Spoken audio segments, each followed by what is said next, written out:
Based on a true story, this film follows a daring bank heist in the heart of London back in 1971, an audacious robbery that exposed the darkest secrets of the most powerful people, becoming one of the most mysterious operations in British history. The movie is The Bank Job.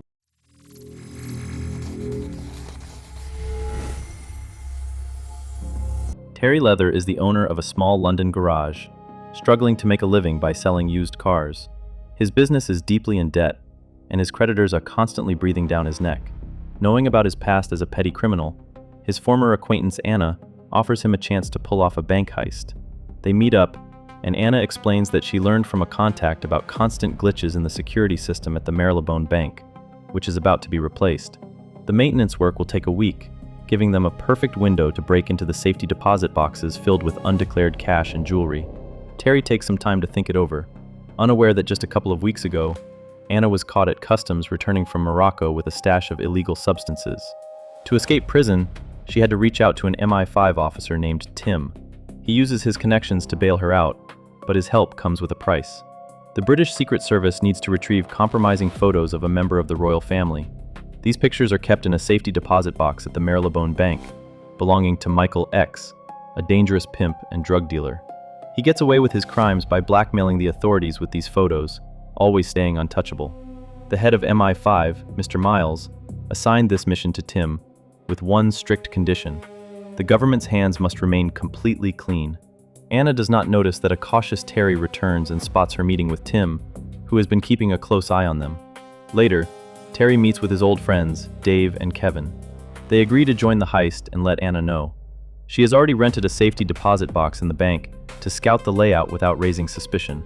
The next day, Dave and Kevin take photos near the entrance and gather intel, while Terry and Anna step inside the bank. On their way out, they notice a vacant shop called Le Sac, which is currently up for rent. The plan is incredibly simple. With the alarm system offline, they can tunnel from the shop straight into the bank vault. But there's just one problem. None of them know how to dig. Bams knows how to do it, and after thinking it over, he agrees. However, he warns that they will need a ton of equipment, because they will have to break through the vault's foundation, which is made of reinforced concrete. Taking his wife Wendy out on a date, Terry tells her that he will be working nights for the next few days. He does not want to lie to her, and asks her not to question what kind of work it is. But she can be sure of one thing: he is doing this for the family. Guy Singer, a new member of the team, rents the shop under the pretense of selling leather goods. Meanwhile, Tim reports to his superiors that the crew has started the operation. He adds that if they fail, they will simply go to prison, and the promise to protect Anna can easily be forgotten. Disguised as maintenance workers, the team carries construction gear through the underground parking lot and stores it in the shop. That same evening they begin their work, but the noise does not go unnoticed in the cafe next door. The Secret Services are also keeping a close eye on the operation, with agents recording every single step. A police officer knocks on the door and says that the loud pounding of the jackhammer is disturbing the neighbors. Terry replies that they will try to work quieter. This incident proves that they cannot do this without an outside lookout. Terry then instructs Eddie, a worker from his garage, to watch the street for the entire week. As a reward, Eddie will get all the cars that Terry has been unable to sell for a long time. When Tim approaches the door, Eddie immediately alerts the team. Anna looks at her watch and, under the pretext of buying cigarettes, heads to a pub to meet with the agent. She begs him to keep the police from interfering, but Tim replies that the Secret Service must remain in the shadows. Terry does not trust Anna, and having followed her, he spots her again with the man from the restaurant. Even though she claims she does not know him and that he was just trying to hit on her, Terry still has his doubts. Returning to the tunnel, he joins Bams, when suddenly the ground collapses beneath him. Waking up, Terry sees skeletons, and Singer, who climbs down after him, explains that they have stumbled upon an old plague pit. This accidental discovery plays right into their hands. Now they are directly underneath the bank vault. Eddie gets tired of standing on the roof forever and asks when they are finally going to break into the bank. It is already evening, he is exhausted, and he wants to go home. Their conversation is accidentally intercepted by an amateur radio operator who calls the police to report that he overheard a robber's broadcast. Meanwhile, the crew breaks through into the vault and decides to wait for the dust to settle. The police, arriving at the call, realize there are dozens of banks within a 15-kilometer radius, and choosing not to interfere, decide to keep listening. Only the next morning do the robbers enter the vault and enthusiastically begin breaking open the deposit boxes, finding gold bullion, stacks of cash, and expensive jewelry. Yet even at a moment like this, Terry does not stop watching Anna, and when she opens the target box, he confiscates the envelope, which contains compromising photos of Princess Margaret. During all this time, Eddie remains silent, and the police decide to bait the robbers into resuming their radio chatter by sending ambulances and police cruisers to the bank entrances, hoping to pinpoint exactly which bank is being hit. Finally, they pull up to the Marylebone Bank, and Eddie alerts the crew about the police arrival. But it is not enough. Patrols have been deployed to almost all nearby banks. Soon the manager arrives as well, and upon entering, the officers find no signs of a break-in. The alarm is on, and the vault door is secured with a time lock that can only be opened in the morning. Deciding to test the bank one more time, the police expect the lookout to report the arrival of an ambulance. But luck is on the robbers' side. Eddie accidentally drops his walkie-talkie and fails to transmit the signal, leading the disappointed detective to order the squad to move on to the next bank. Getting no answer from Eddie, Terry decides to take everything they have already managed to pull from the boxes and immediately flee the vault.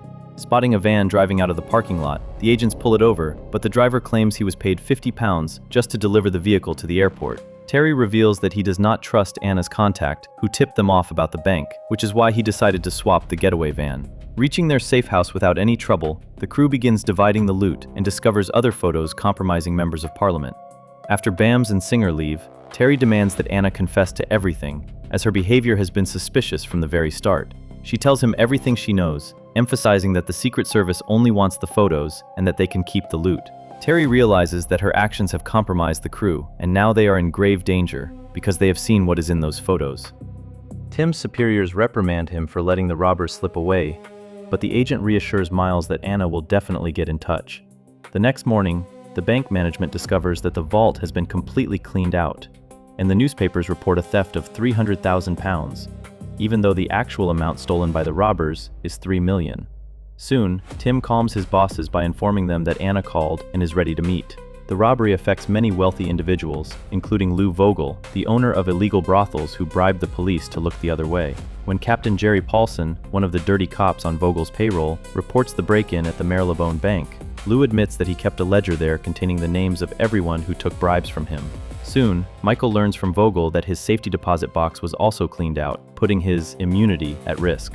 Terry meets with Tim instead of Anna and demands safety guarantees for the entire crew, new identity papers and travel clearance documents signed by someone of high rank, or else the photos will be leaked to the press. Vogel, who also happens to produce adult films, remembers seeing Dave, who starred in a couple of his movies, taking photos near the bank, and soon the corrupt cops pay the actor a visit.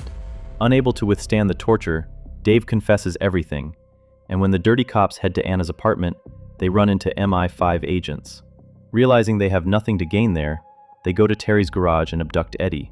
They leave Vogel's phone number with Eddie's wife and demand that her boss calls them.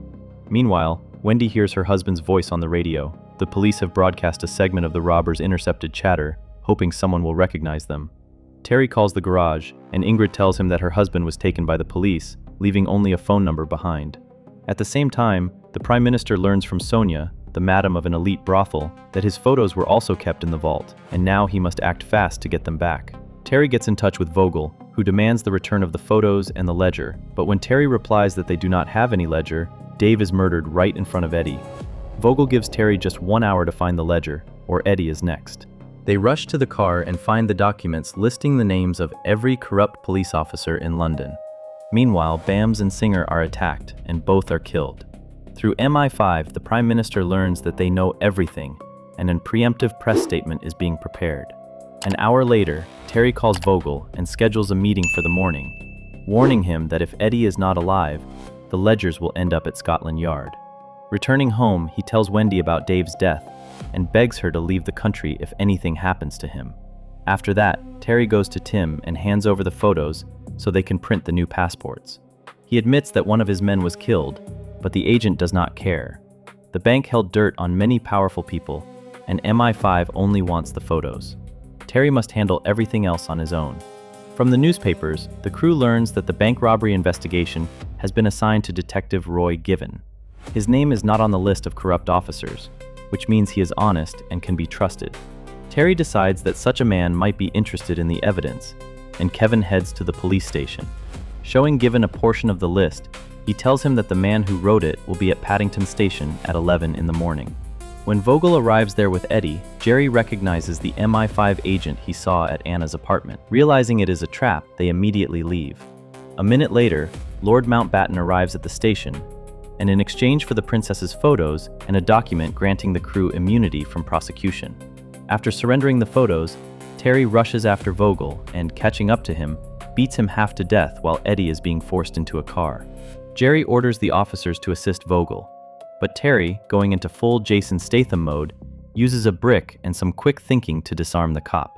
He is about to pull Eddie out when a police squad arrives, and Jerry declares that he has caught the bank robbers. But contrary to his expectations, Given, having received instructions from MI5, lets Terry and his guys go in exchange for the list of corrupt cops. Now that Michael X has lost his compromising photos, he is arrested. Thanks to the immunity granted by Lord Mountbatten, the crew, free from fear of prosecution, throws a farewell party in Dave's honor. And soon, Terry leaves England with his family to start a new life. Thanks to Vogel's ledger, Scotland Yard cleans up its ranks, and several politicians resign after being exposed. Lou Vogel gets 8 years in prison, more than 100 deposit box owners refuse to declare their contents, and the stolen loot is estimated at nearly £4 million. The bank job proves that the most dangerous criminals are often not the ones holding the guns, but those sitting in high government offices. This story is a brutal reminder of how ordinary people are used as pawns in the dirty games of the powerful.